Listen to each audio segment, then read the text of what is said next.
Are you looking to increase your brand awareness and gain new prospects? Our audience would love to hear from you. The Talk to Me Michelle podcast offers sponsor packages designed to put your brand in front of our engaged and loyal listeners. Every time we get a partnering with us means your message reaches a dedicated audience that trusts our recommendations.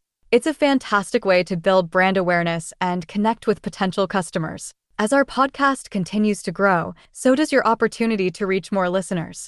Our tailored sponsorship packages ensure you get the best value and maximum exposure. Become a sponsor today and be part of a vibrant and dynamic podcast community.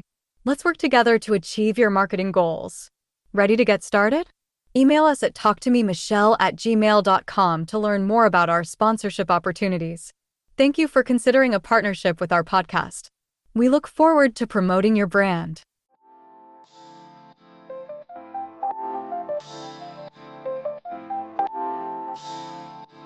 Talk to me, Michelle, on the street lights on the corner. City vibes got a story. Feel the beat, don't ignore me. Welcome back. Talk to me, Michelle. Another episode dropping on you guys. Thank you guys again for tuning in to another episode. And I'm appreciating the follows, the reviews. You guys are really showing me some love. So thanks again for that. Shout out to everybody that has joined my Instagram channel on Instagram. So that's a channel where you guys can get involved with group activity, not the adult kind, but just the regular group activity, stay updated on what's going on, the topics that are going to be coming up. And it's also an opportunity for you guys to chime in on stuff we're talking about on the podcast. So that way I can read the feedback that everybody's giving me on the channel. So I appreciate everybody who joined.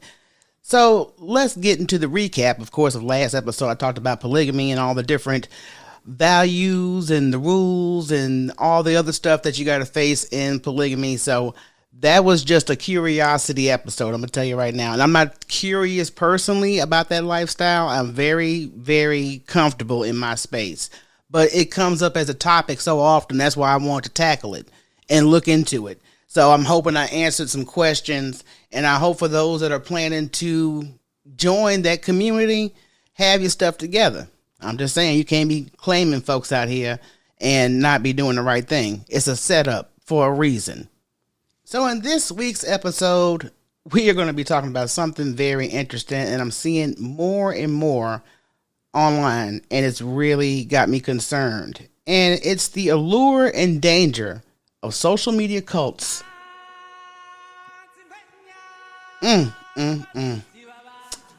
Social media cults do exist, y'all. Don't think it's just something that is talked about. I've seen it. I'm just like, I'm not even fascinated by it. I'm just puzzled by it because I've seen real life situations. You got to remember, I'm a flower child. I came up during the time where Jim Jones camp was going on, all these cult activities. But see, now it's on another level because it's online. All right, so I'm going to go to my Instagram channel because I asked the channel the question, how do you feel about social media cults? I got a few feedbacks here. My girl D said, I think the people who participate are miserable and cowards. My girl Texas Star said, I've learned how easily people can be persuaded and manipulated. My girl Mona says, I'm barely going in other rooms. It's a no for me with cults and cliques. My girl Pretty said, I've learned a lot on social media and take in what is useful. My boy Tuggle said, anything that is cliquish or cult-like, I am not participating in. My sis Libra chimed in and it says, shows low IQ, low self-worth. Now my boy Conflict hit on a very valid point about cults. They fall apart just as quick as they start. Reflect on self, not others. It's a fact. Big fact on that one. My girl Spiritual says it's childish. AK says following social media cults is like falling in love through prison letters.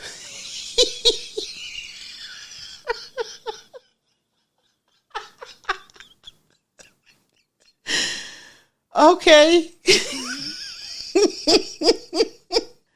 Grover says you have to be careful for who you follow or deal with on here.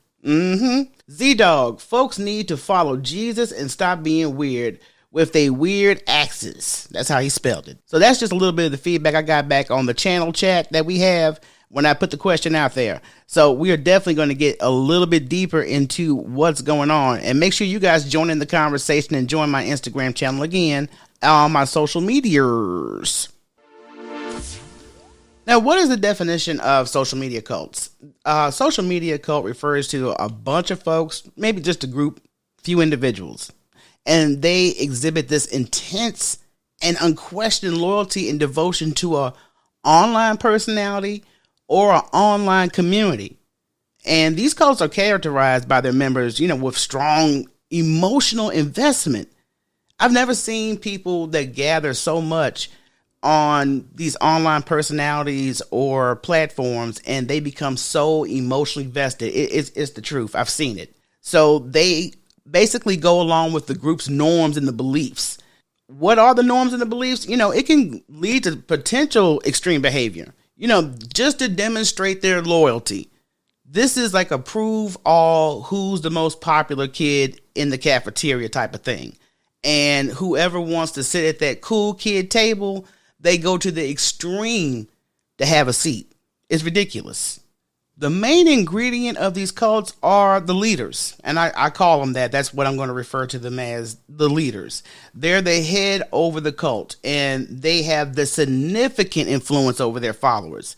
They feel a sense of belonging and identity through their participation in the group too. Don't just think it's the people who are following this platform or following this personality. The leader needs that energy. Trust me, they need that energy, because without that energy, they are really only self-existent in their own world. Now, the topic is very relevant because social media influences so much nowadays. It's ridiculously scary. And it's important and relevant because social media cults have been profound, psychological, and social impacts on individuals and communities. With the increasing influence of social media, you got to understand the dynamics of these cults. They're helping us recognize the potential dangers of blind loyalty and manipulation online. It's been done so much. I've seen it. I recall when the pandemic first started and social media was the way to socialize. And I know people who were big personalities before social media became a main source of communication. Yeah, you would have people that were big fans like D Nice. He started a whole revolution DJing online and had parties once we started to open up. And you had people in that group. And I got a girlfriend that is loyal to that, situation. And just to go to some of these trips in the extreme, the people will go through just to get to D Nice personally, instead of just enjoying the environment, they were going and doing too much.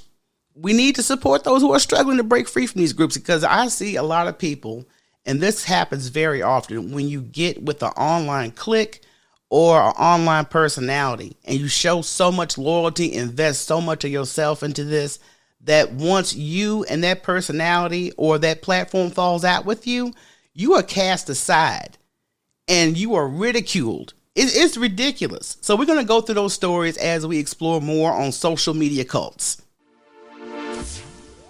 Understanding these cults, please grab your Motrin ahead of time. These groups are formed around intense loyalty, of course, devotion to an online personality or the community. The followers, like I said, they're strongly emotionally invested. They follow the group norms without question.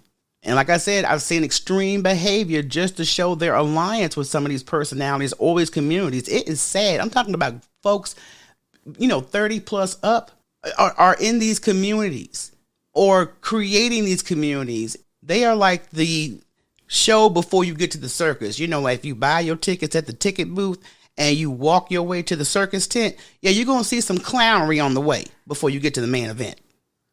But these leaders in these communities, they have this significant influence over their followers. It creates a sense of belonging. It gives them some type of identity within the group. I've seen people that are so eager to be relevant, they insert themselves in every dramatic situation, every cult situation, every community situation. And it may have nothing to do with them, but just to have a momentary spotlight, let me get my shine on so I can have a sense of belonging. Now, when I delve into this topic, first it was on a personal note because I'm just seeing too much of this take place on social media. But when I did some research, I did not realize there are some major social media cults. And a few of them have, millions of extreme fans and followers. Logan Paul's Logang.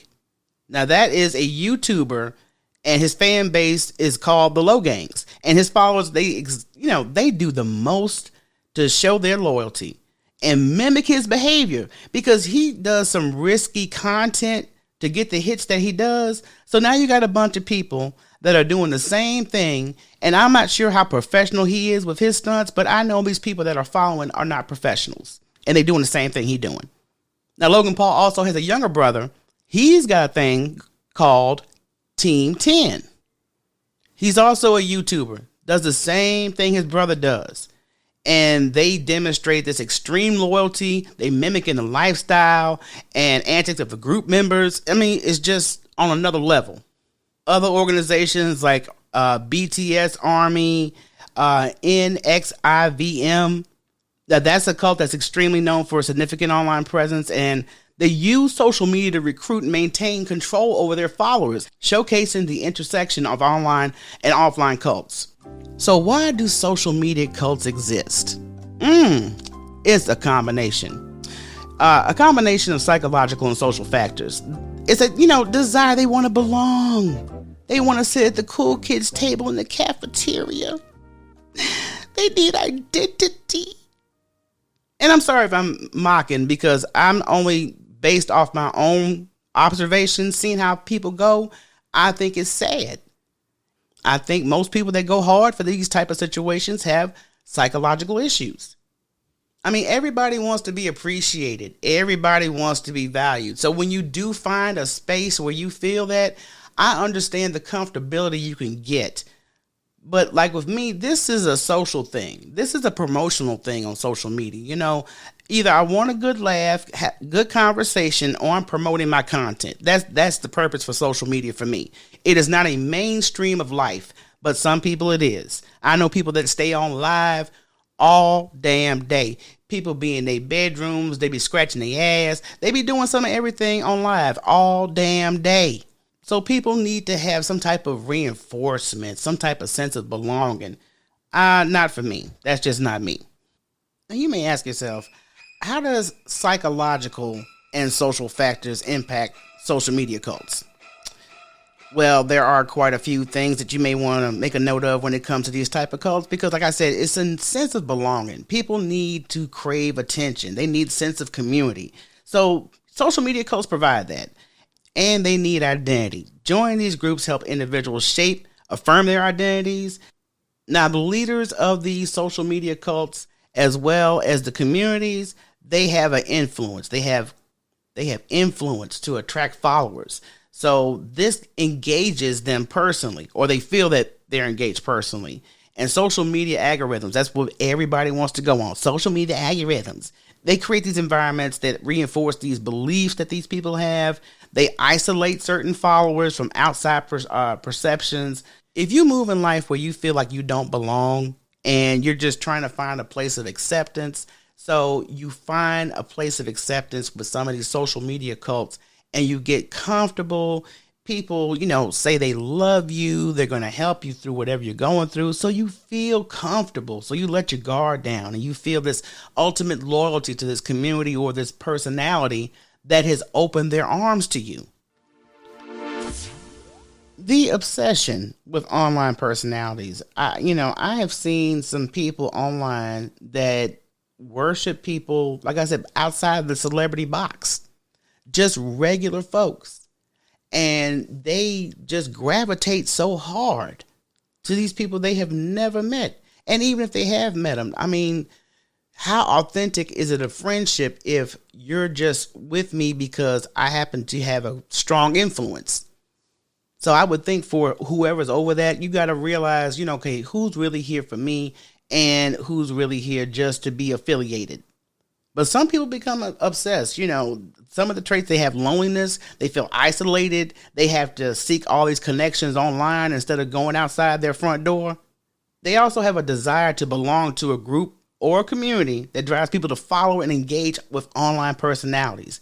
It's sad. I know a story of a girl who has a major bad reputation online, and I first met her during the early days of the pandemic. And to this day, even though that little clique is still in existence but is not as popular, anytime you see this chick, she is reminiscent on those days. And I've been knowing him from so and so days. And I remember, I'm like, girl, where is your present life? You are so caught up into what was, and you just moving in these streets just to validate yourself. I don't get it.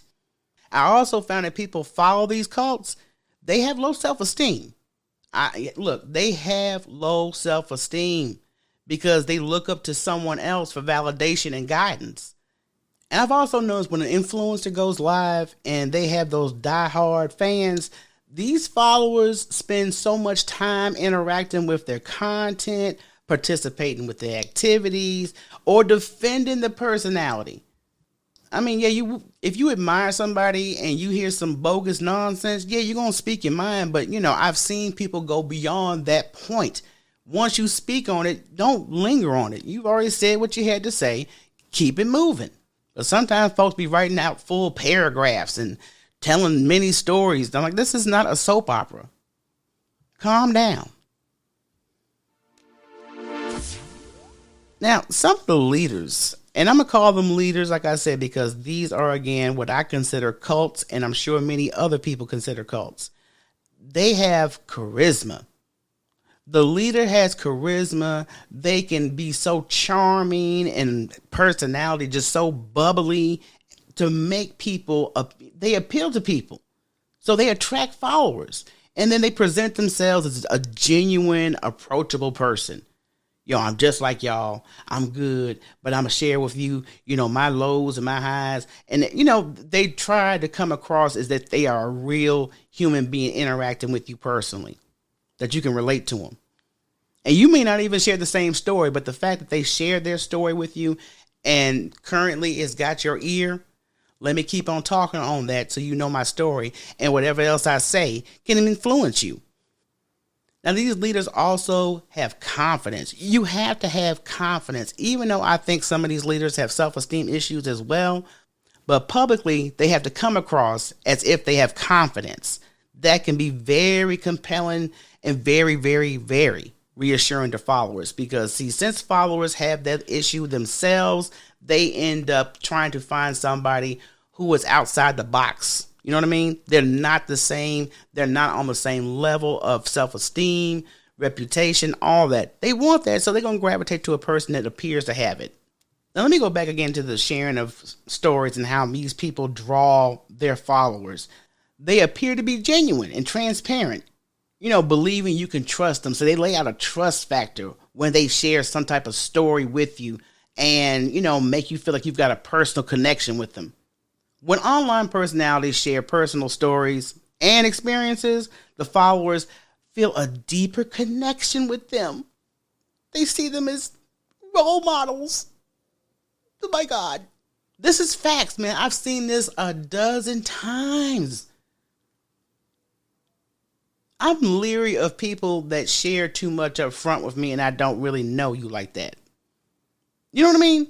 Because, see, if I'm just meeting you, there is a process to get to know you better. When you come right out the gate with all these stories, I will never forget. My sister was talking to this guy one time, and we knew this guy for a while. When she started talking to him on the telephone, this is when I tell you about too much information. Why did he admit he smoked crack at one time? Should this be calling me, man? Be calling me, man. Why was that necessary? Too much information. I'm glad he did let her know, but at the same time, damn, where'd that come from? These fan-based cults, they have extreme loyalty. I mean, it's just like y'all got to get some coloring books in your life. Read a book, something. I mean, it's just too extreme. There's been instances where fans engage in stalking, harassment, even illegal activities to demonstrate their devotion. On that note, it's story time. Now, when the pandemic first started, I was going to just a few lives. and I had started going to a live, and it was a very big personality. And it came to a situation where there would be people joining that live, and I had a personal rapport with this personality. So when I had the personal rapport, I was brought up quite often. One thing I've noticed on social media, people who are trying to be down with whoever the personality is, if they bring you up all the time on their live, you get haters overnight. You get haters overnight. So needless to say, some haters got in the personality's ear, and, they started even spreading rumors about my sister and I when we were doing our podcast. And I'm like, dude, this is not true. So this is like a brand effect. You are affecting my brand. Even the personality was like, I'm believing what's being said out here. I'm like, okay, fine. So what did I have to do? I had to serve paperwork, because you're not going to sit up here and tarnish a brand that we worked so hard for. So yeah, I sent paperwork. It don't make no difference who you are.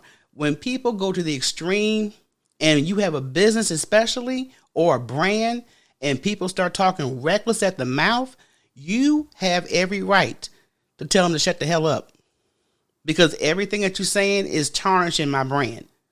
So that's just one example. Another situation where there are other online communities and they have a leader, and, if the leader is like, let's say they don't rub everybody the right way. And if somebody that was rubbed the wrong way has anything to say about why they were rubbed the wrong way, this whole clique is just like, Like, y'all need to calm down, because, see, when you don't know the full details of a situation, it's none of your business in the first place.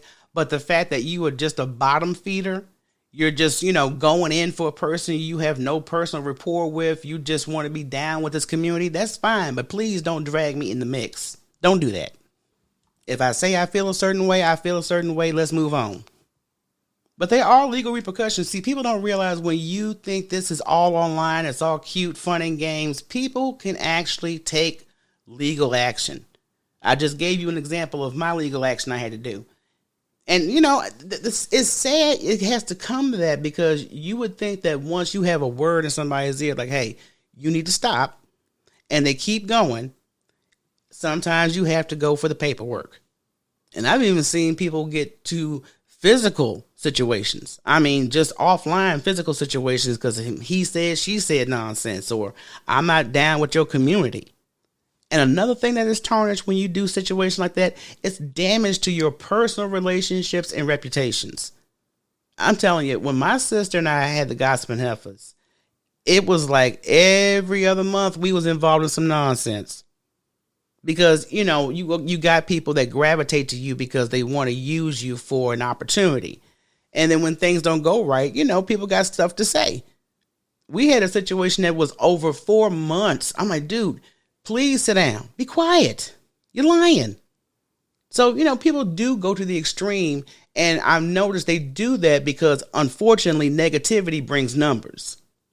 I want you to peep next time you're in a room.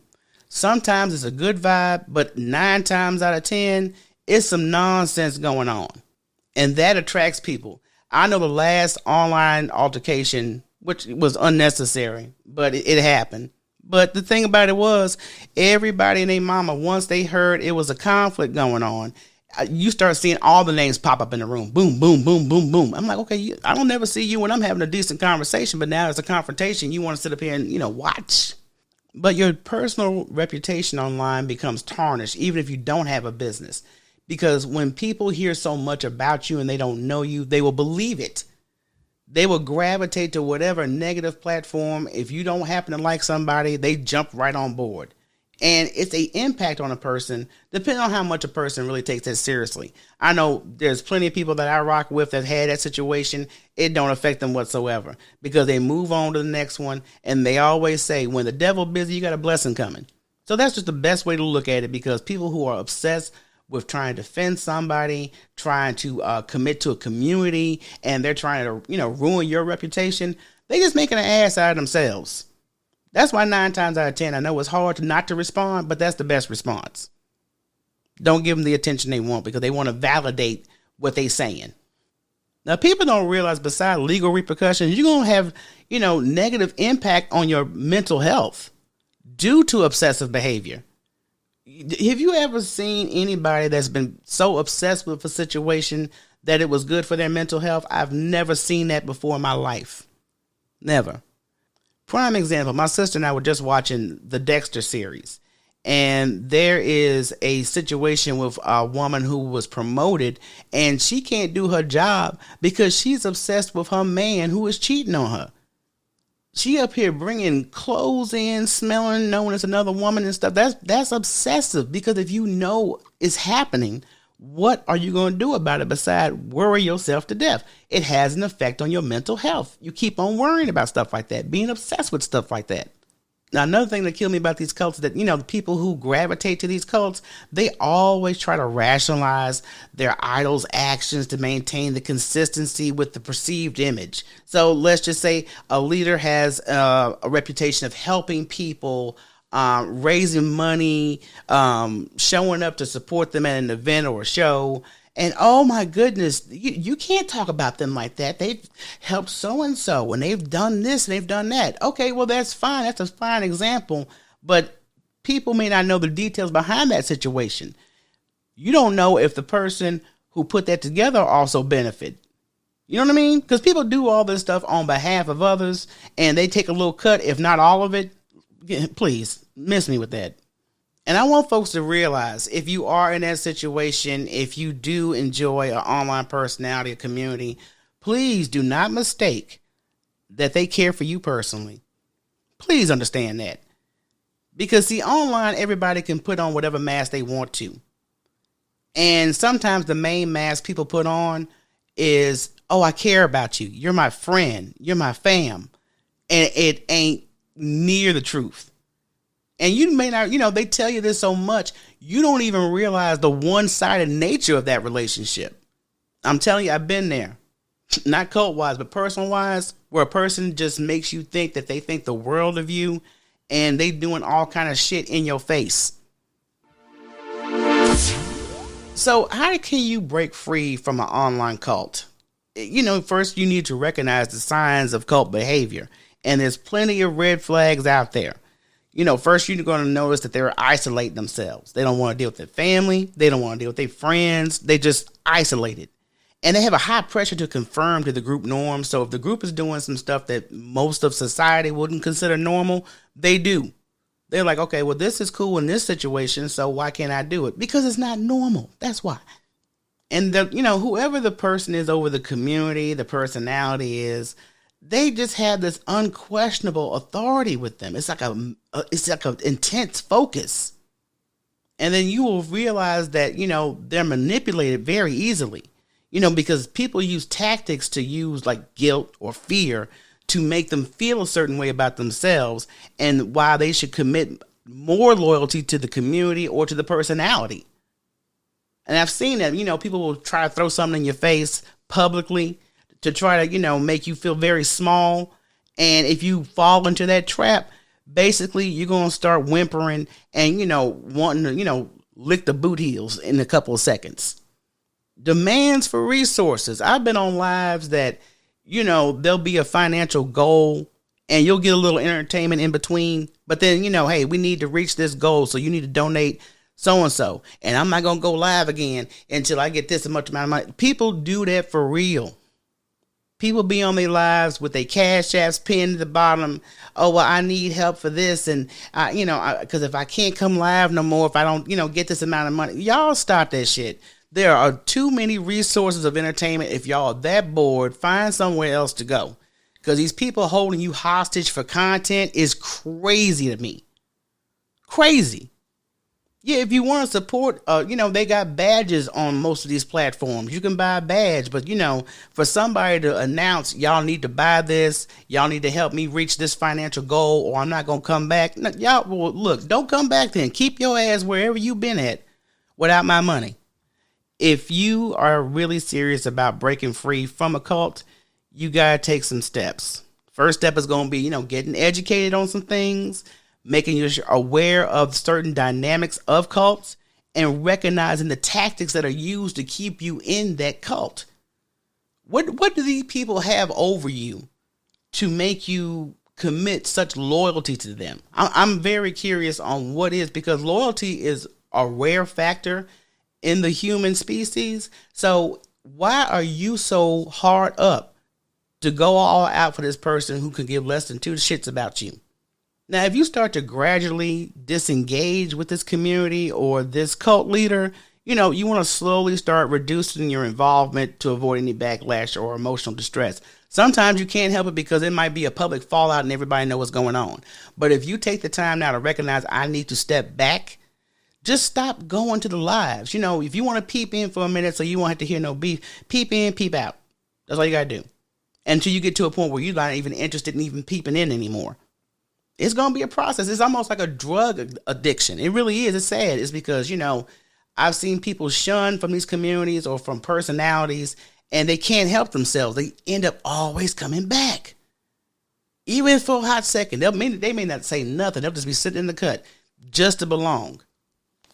Now, seeking support like you're talking to your friends, your family members, and counselors for guidance. And I don't want to hear I can't go to therapy. Yes, they got too many mobile apps out here with therapy services. So don't even use that excuse. So it's important for you to get help, because sometimes you'll leave one cult and you'll bounce to the next. You'll leave one personality alone, but then you'll go to the next. So you have like an addiction, and it's a pattern on how you're moving because you feel the sense of I need to belong to this. I need to be appreciated by these type of people. Get yourself some emotional support, so you got to have people who understand what you're going through. They're not going to belittle you. They're going to talk you through it, get you some therapeutic assistance so you can address emotional trauma, because that's all that is. And most of these cults, they bond on emotional trauma. Everybody up in the room got issues. Now, once you step back from this personality or this cult that you're dealing with, you're going to still want to get online. I understand, because, sometimes I'll take a hiatus a day or two off of, any type of social media just to clear my head. And it may not even be anything bad. It's just good for me to just take a break. So take a break. And when I want to come back, I'm going to set these boundaries. So that's what you got to do. You got to set boundaries, period, with people, because some people get a little too friendly too quickly. But establishing limits on the time and the interactions you have online, like when I go online, there's only certain lives I'm going to attend. So if I know I can get into an atmosphere where it's going to be good conversation, some great laughs, I will tune in for the drama, but I'm not really going to those on a regular basis. I need to be in an environment where I can laugh and have some fun. Also do critical thinking when you go online. Question information and sources before accepting them. So it's just like when you hear, let's say there's a rumor that's spread online and we all know the people involved. And you're quick to believe things you hear instead of, number one, minding your business. Number two, don't get involved.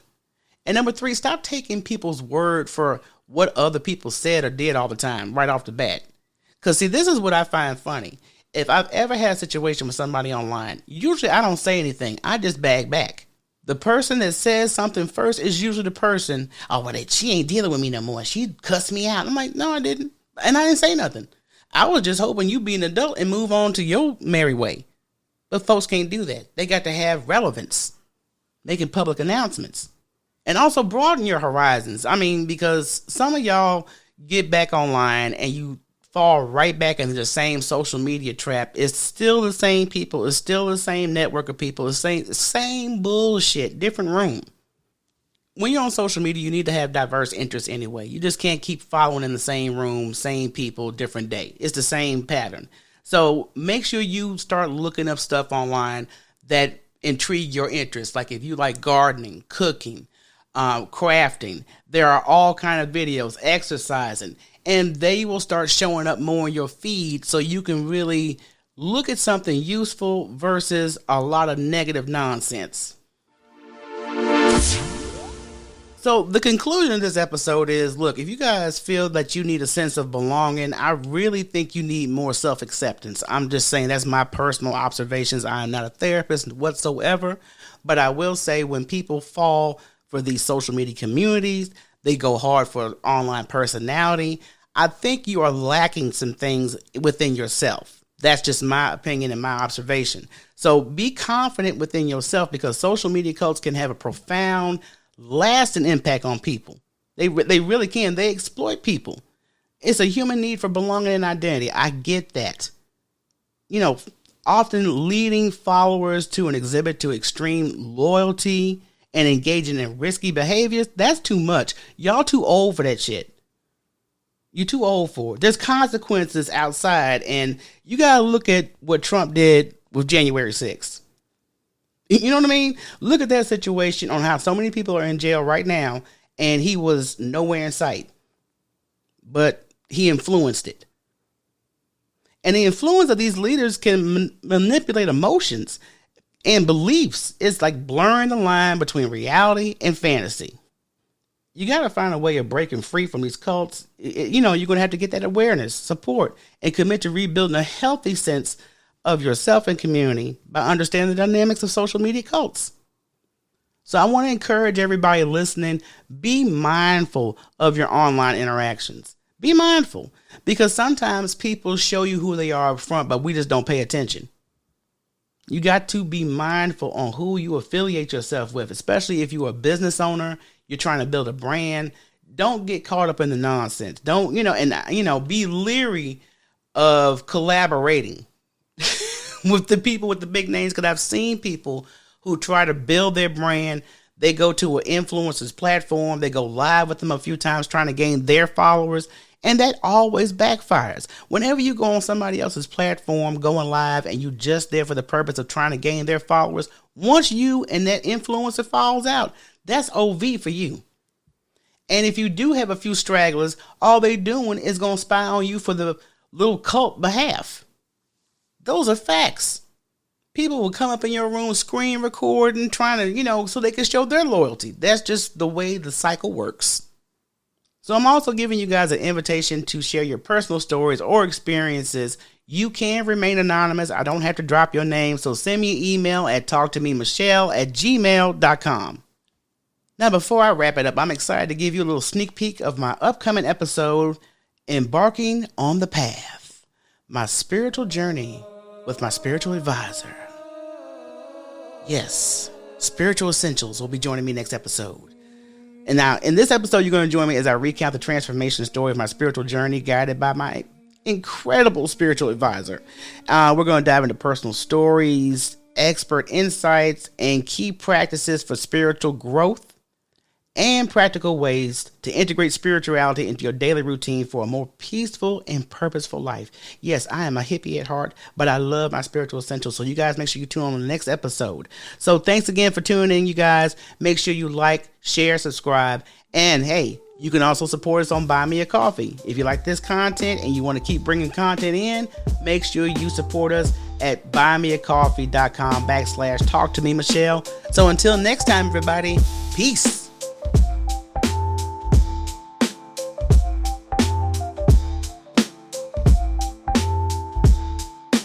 Talk to me, Michelle.